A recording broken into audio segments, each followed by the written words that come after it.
Hey, te revoilà! Bienvenue dans cette vidéo des top 10 de ma déception de la décennie. Wow! Attends. Si tu viens de débarquer, j'ai fait un top 10 sur les films que j'ai aimés pendant la dernière décennie.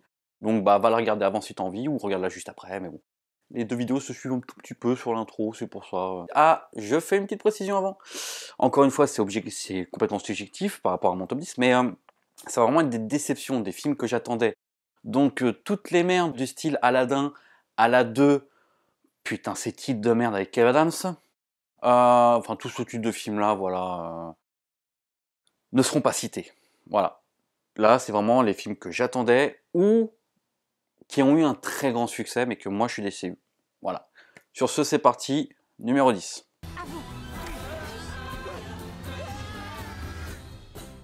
Toy Story 4. Typiquement le film de trop. Et ça me fait chier de le dire parce que Pixar a quand même toujours réussi à faire en sorte que les Toy Story soient géniaux. Que ce soit le 1, le 2, le 3, c'était des histoires assez différentes, touchantes, vraiment intéressantes. Et là, j'ai plus l'impression de voir un redit du premier, en moins intéressant, à part ouais, la petite... Même la scène de fin avec Woody, je ne spoil rien, mais venant de sa part à lui, je trouve ça étonnant. Vraiment une énorme déception, surtout pour un Toy Story.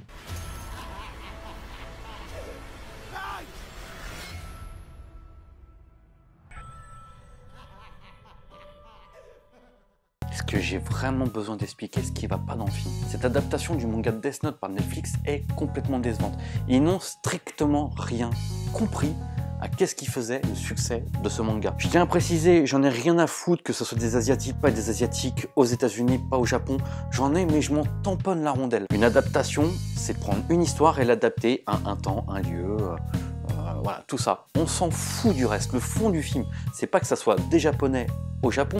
Ça, ce n'est pas le fond du film, ce n'est pas ce que l'histoire raconte. Par contre, en revanche, tourner ça en mode destination finale, c'est que t'as strictement rien compris au manga. Mais alors rien de rien. Et je te parle même pas des incohérences d'écriture du style « Ah, personne n'a réussi à marquer mon nom, ils ont réussi à marquer les 2 lettres et puis ils sont morts avant. » Et sauf que dans le bouquin, tu vois, tu vois tout son nom marqué en disant « Fais attention à lui ». Et que dire de la scène avec Watari où clairement ça veut dire que le bouquin fait le café. Ah, et puis je vais faire une petite aparté pour ceux qui défendent Steinfeld qui joue le rôle de L dans le film, qui disent que c'est le seul qui joue bien son personnage parce qu'il reprend les fameuses poses du personnage quand il s'assoit sur la chaise, c'est vraiment elle. Alors j'en ai rien à foutre que ce soit joué par un blague qui pourrait être joué par un extraterrestre, je m'en tamponne la rondelle. Par contre, si pour toi le fait qu'il s'assoit sur la chaise comme le personnage de manga, ça veut dire qu'il est fidèle, c'est que t'as rien compris au personnage. Je suis désolé. Reprendre une mimique ne veut pas dire qu'il est fidèle au personnage, parce que je te rappelle que dans le film, il est impatient, pas forcément sûr de lui de temps en temps, nerveux, émotif. Putain, si pour toi, lui, il est fidèle au personnage du manga, c'est que t'as rien compris au manga. Donc, va te faire enculer. Enfin bref, il n'y a pas grand chose à en dire de plus. Numéro 8.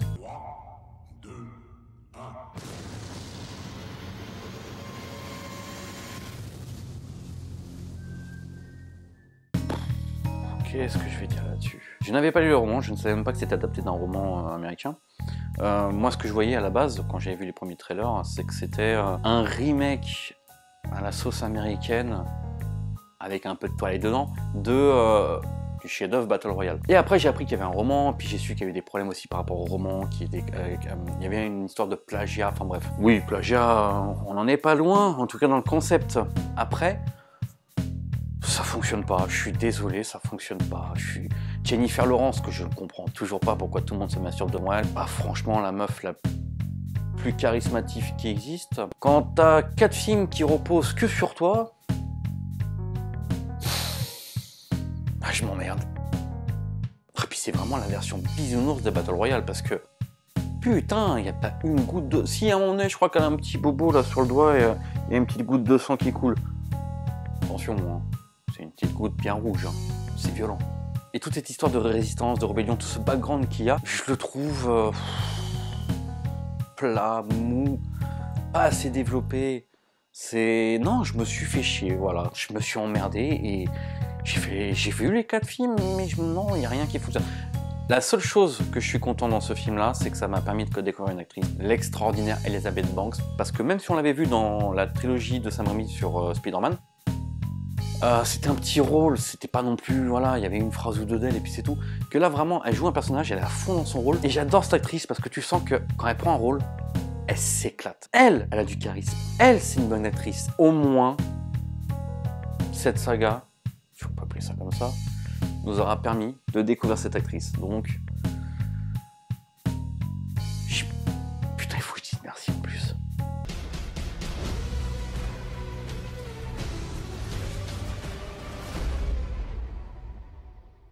On y va? Oh là là là là. Qu'est-ce que je l'avais attendu ce film. J'avais plutôt bien aimé Man of Steel. J'avais adoré Batman contre Superman. Et je suis désolé, ce film était extraordinaire. Et donc, je partais plus qu'optimiste sur ce Justice League. Puis Zack Snyder, sa fille est morte, il a quitté le projet, ça a été repris par Joss Whedon. Et là, je me suis dit, ils vont faire du Marvel. On nous a rassuré en disant que le film était tourné, je crois que c'était à 80% déjà, donc il restait plus que 20%. Je me suis dit, bon, les 20%, ils vont rajouter des blagues. Ça devrait pas trop gâcher le film. Et waouh! Alors, je vais pas dire que c'était naze non plus, faut pas pousser, mais c'est une putain de déception. C'est un Marvel, c'est un Avenger Echo Plus.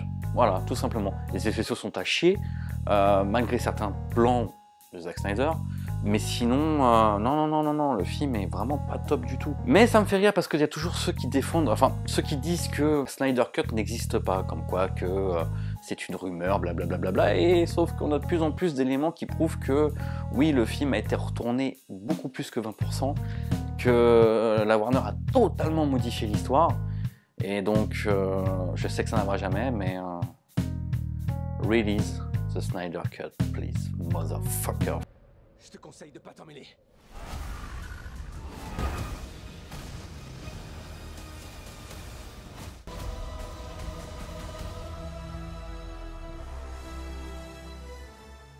Alors là, clairement, je vais me faire pourrir pour ce que je vais dire. Mais je m'en fous. Marvel innove de moins en moins, devient de plus en plus politiquement correct, toujours sans enjeu.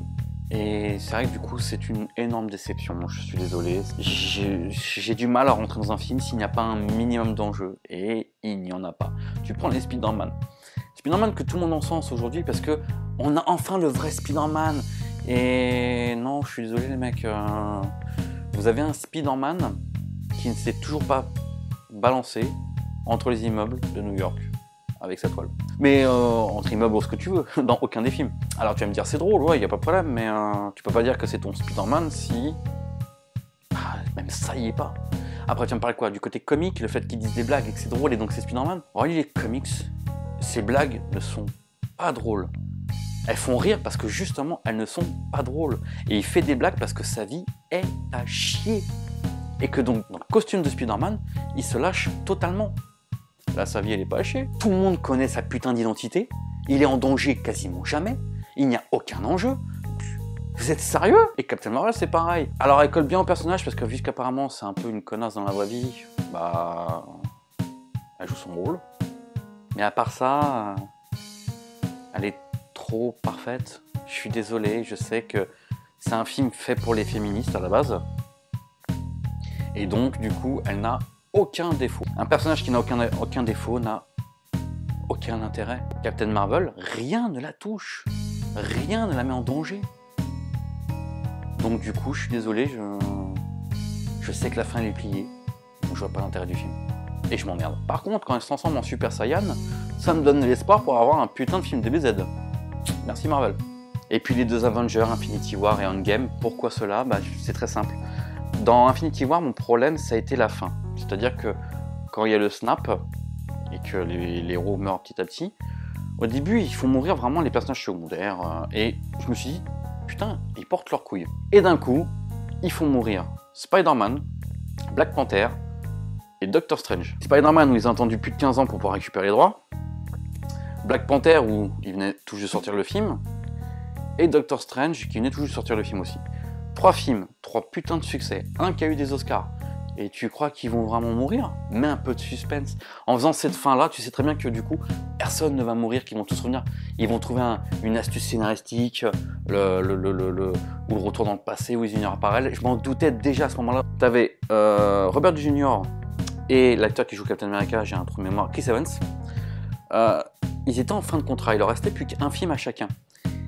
Et là, t'aurais dû faire mourir un des deux, plutôt que faire mourir Spider-Man, Black Panther et l'autre. Tu faisais mourir ou Captain America ou Iron Man. Et tu crées un doute du coup de te dire, vu qu'ils sont en fin de contrat et qu'ils ne renouvelleront pas leur contrat, merde, est-ce qu'ils sont vraiment tous morts du coup? Et c'est là où tu rends la chose intéressante, où tu mets un petit suspense, jusqu'à la sortie du prochain film. Mais ils l'ont pas fait. Et ils ont tué des personnages qui, la logique te montre que non, ils sont pas morts. Ils vont revenir. Et c'est même sûr qu'ils resteraient vivants. Et je me rappellerai toujours, je suis sorti du cinéma, j'étais avec une amie. Nicole, si tu regardes cette vidéo, souviens-toi. Et j'avais dit, tu verras que dans le prochain, donc Endgame, que les seuls qui vont mourir, ça sera un ou deux personnages qui vont mourir à la rigueur. Et ou Captain America ou Iron Man. Après, je pensais plus à Captain America qui mourrait comme dans les comics et qu'Iron Man prendrait sa retraite. Ça a été l'inverse, au final. Mais, spoiler. Mais bon, voilà, ça a été décevant, c'est là-dessus où j'ai un gros souci. Et mon autre problème donc pour Endgame, c'est du pur fan service dans ta gueule. Beaucoup trop d'humour pour l'ambiance que c'est censé être. Et puis Thanos, je suis désolé. Infinity War, la seule satisfaction qu'il y a eu, c'était Thanos. Ce personnage qui est assez ambigu, puisque ses motivations pour détruire la moitié de l'univers, c'était intéressant. Pas un personnage manichéen, sauf que beaucoup de gens en reprochent sur d'autres films. Et dans Endgame, il devient juste le méchant manichéen. Je te rappelle qu'à un moment donné, si jamais t'es pas d'accord avec moi, il y a une phrase où il dit puisque vous voulez m'en empêcher, pour la peine, je vais détruire toute l'humanité. Donc t'en fais juste un bad guy de base. Enfin, ça t'en longueur sur cette merde. Numéro 5.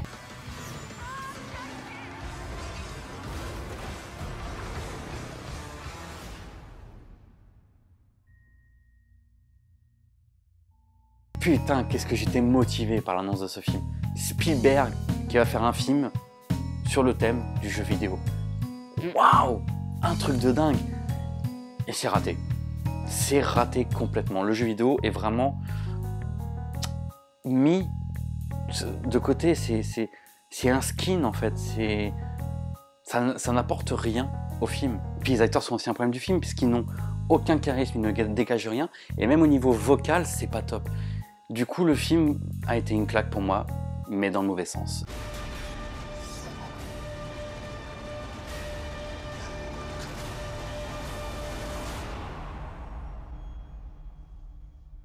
Le Hobbit, le retour de Peter Jackson dans la Terre du Milieu.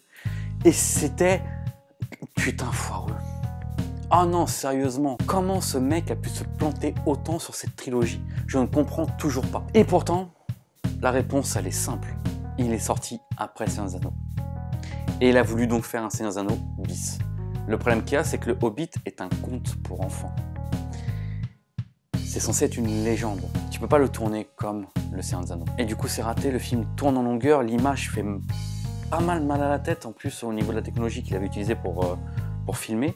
C'était trop lisse, trop parfait. Et dire que le projet à la base, ça aurait dû être Guillermo del Toro, ça aurait pu être extraordinaire. Je suis vraiment curieux de voir ce que ça aurait pu donner. Il aurait pu donner ce côté fantasy à cette histoire, le garder en tant que conte, et donc le rendre merveilleux, tout en étant distinct de l'œuvre Seigneur des Anneaux, mais raccordé l'un à l'autre. Et là, non, ça fonctionne pas. Bref, je vais pas parler pendant 10 ans de ce film, c'est raté, c'était nul. Putain, merci Peter Jackson.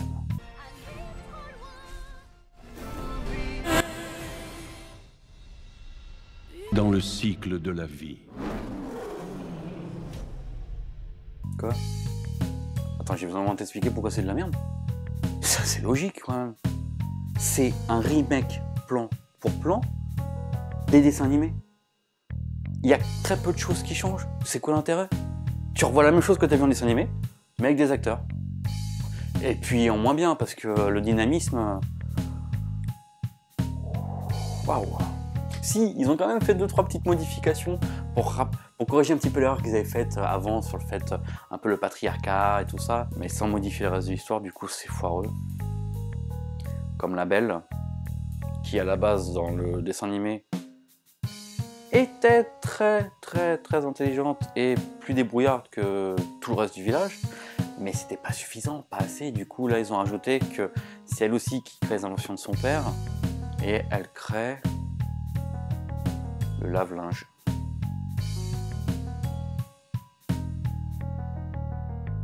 Et puis le Roi Lion qui est une magnifique démo technique, ça y a pas de souci, mais des animaux qui chantent, mais en étant des animaux donc qui ne dansent pas, qui n'ont pas d'expression faciale, tout ça, bah ça perd quand même beaucoup dans son rythme.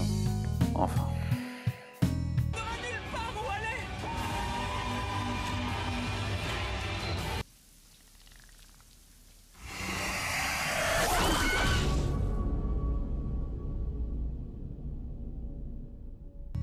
Je me fais du mal. Le retour d'Alien, mieux qu'un retour, une préquelle, on va enfin savoir d'où viennent les aliens, leur création. Et c'est Ridley Scott, le papa du premier volet, aux commandes. Ça ne peut être qu'extraordinaire.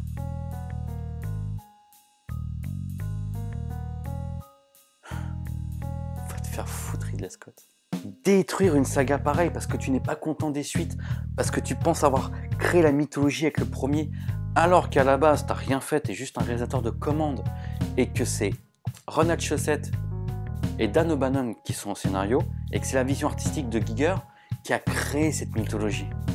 Et toi t'arrives, tu détruis tout, tu en fais des monstres créés par un robot. Parce qu'il avait le complexe de papa il est méchant. Va te faire foutre, Ridley. Le côté obscur. Les Jedi.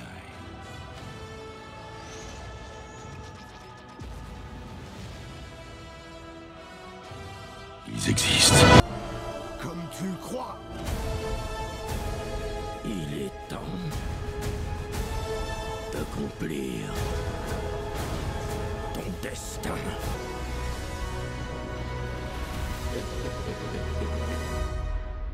La force sera avec toi. Toujours.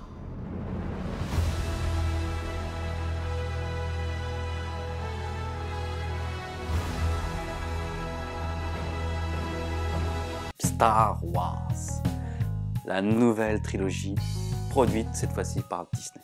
Rien ne va dans cette nouvelle trilogie. Les nouveaux acteurs qui manquent de charisme et de talent, à part Oscar Isaac, la Force qui fait ce qu'elle veut et elle t'emmerde. Le fait que l'histoire globale n'a pas été pensée en avance mais faite au fur et à mesure des films, le fait que le 8 a été donné à un réalisateur pseudo-auteur Rian Johnson dont l'ego est aussi gros que mon cul et qui a décidé comme ça de fermer toutes les portes scénaristiques qui avaient été posées dans le 7 pour le plaisir. Déjà que le 7 partait un peu mal parce que outre le fait qu'il est un remake du 4,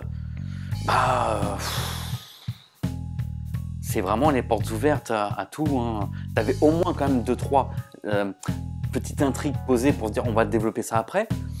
Mais alors le 8 détruit absolument toutes les points scénaristiques. Ce qui fait que le 9, ils sont obligés en un seul film de créer une trilogie. J'en parle dans ma review si tu veux aller regarder.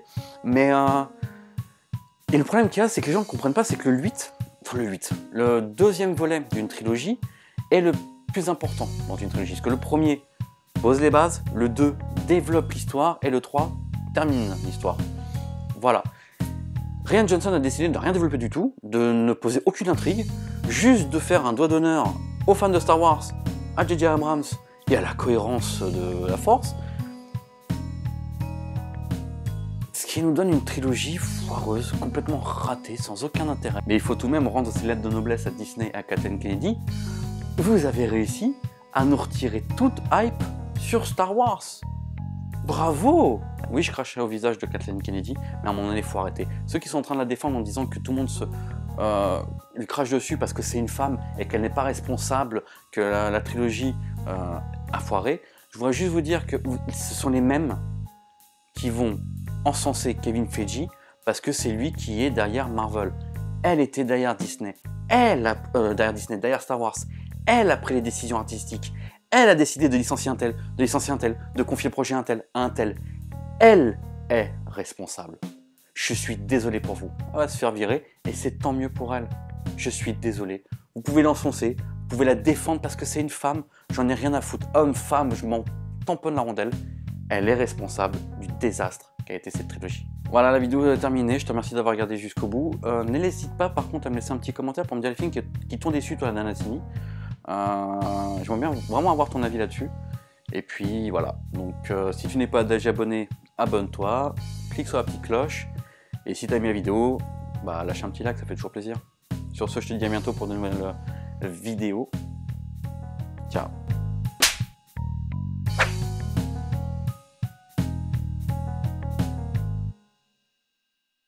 L'extraordinaire Elisabeth. Ah.